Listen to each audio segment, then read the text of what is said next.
Fala galera do Mundo Mágico, here's me Adrian again, and this is Brasil Mundo Mágico.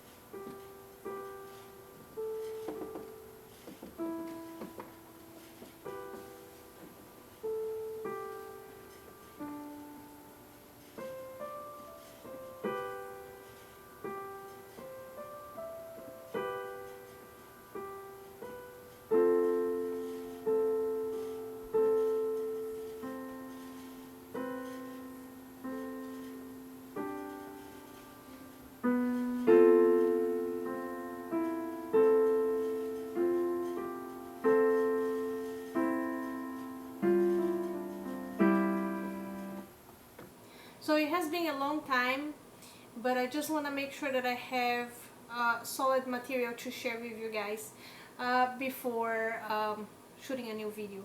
So today we're going to talk about Harry Potter and the Cursed Child. I was able to go attend the show in New York, and it was very fun. And there are many things that we have to talk about. So first of all, I was there just a few days after they have this big Times Square event where they just presented the new logo for the Dark Wizards. Well, actually it's not new. When I was there, they just told me that it's actually been they have been using that for a long while, but then they just decided to use that as their logo from now on, instead of having the snitch as their logo for Cursed Child. So that's why there was this big event, but it wasn't a major event to present any new information or anything. Although Cursed Child, you know, they have their own specific symbols for many of the themes and everything related to the Wizard World. Like you can see the banners for each house. It's different from the movies. So and so it's the case with the masks for the Death Eaters and the Dark Wizards for Cursed Child. So the difference that we see mainly from the masks in this in Cursed Child, for me it looks like it's more like an alien from the Area 51 or something, you know, alien like. It doesn't look like a Death Eater for me, but you know, if you think you know, give me your opinion about what you think about the new symbol for the Death Eaters. Or maybe she's just trying to make a point with the new mask, and trying to send us a message there that, I don't know, somehow alien what do they call, alien controversies and alien conspiracy theories have something to do with the Death Eaters. I don't know, but the interesting thing that I was able to do while I was there to attend Cursed Child is to stay after the show and talk to the cast of the play and talk about characters. And we have amazing discussion. It wasn't that crowded. I imagined that it would be too crowded there with lots of people asking for autographs, and there was lots of people, but there wasn't was lots of people, but there was not that many that you could not the actors, you know, could not take time to talk to you and discuss characters. So, and they were very nice. They share their minds and their knowledge about the characters, and one of the things that I liked the most was talk to Ginny Weasley, or the person that plays Ginny Weasley in the play, and she was just I was just telling her that I like it her version of Ginny Weasley, because it's pretty much the Ginny Weasley that I envision when I read the books, different from the Ginny Weasley that I see in the movies. So she was saying that yes, she agrees that Ginny Weasley has to be this character that's fierce, that's very smart and very strong, and I agree with her. That's the personality that I get from Ginny Weasley reading the books, and it doesn't transpire as that strongly in the movies. The actress that played Ginny Weasley on the movies, she's good, but I have to say that the actress that's playing Ginny Weasley in Cursed Child in New York, she's perfect, because for me she's not only the Ginny Weasley, strong, fierce, smart, but she's also a strong portrait of Ginny Weasley becoming more like Molly Weasley, her mom. And as a mom, I just can relate to with this transformation, this kind of nuance about Ginny Weasley from Harry Potter and the Cursed Child, because she not only became this true Ginny Weasley from the books, she's also this Ginny Weasley that shows this compassionate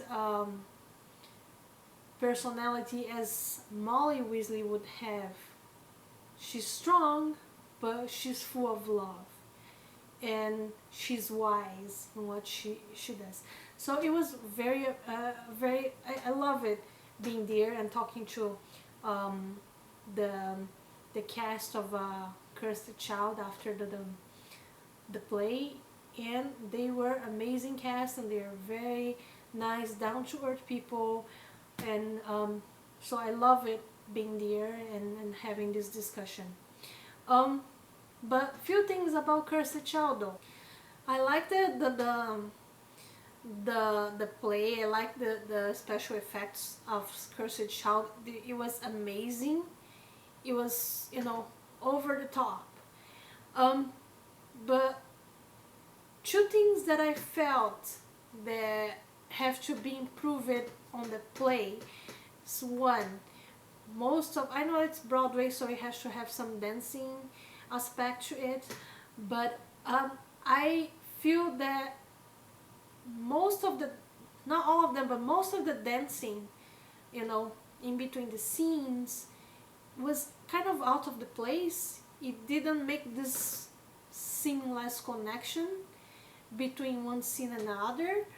It didn't seem to make sense in between the scenes.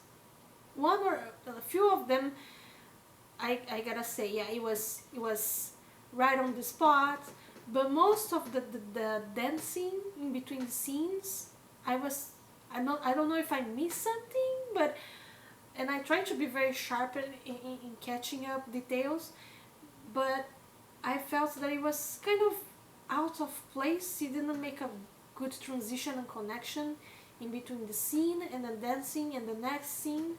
So I know it's Broadway, but we could do without it, the dancing in between the scenes. And another thing that I felt while I was watching the play was that first part was awesome, for half of the second part was awesome, but then when it gets towards the end, it kind of seems to be losing steam.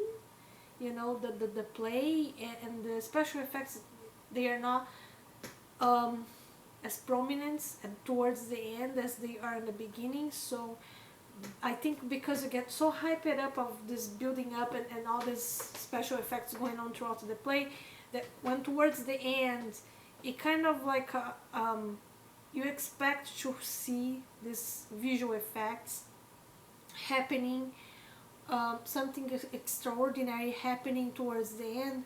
It doesn't, and it's more dialogue, it's more acting than the effects. And so I don't know if it's because throughout the play with all the special effects, it builds your expectation towards the end and the climax of the story. Then you feel like, where is that, that climax of that wow moments at the end. It has the emotional draw to it, but not that wow moment that you expect to see. And especially for me, because it was, especially at the end, the last scene, you wanted to see something amazing happening, and somehow the representation of the last scene being, something extraordinary, where you can see character going through the emotions, and also, seeing the things that he's supposed to see. So, but, and I'm talking about Harry. But yeah, other than that, it was over the top. It was amazing. I will be watching Cursed Child here in San Francisco as well in a few months. They're gonna release. They're gonna start showing in October, next month. I have tickets for the coming months.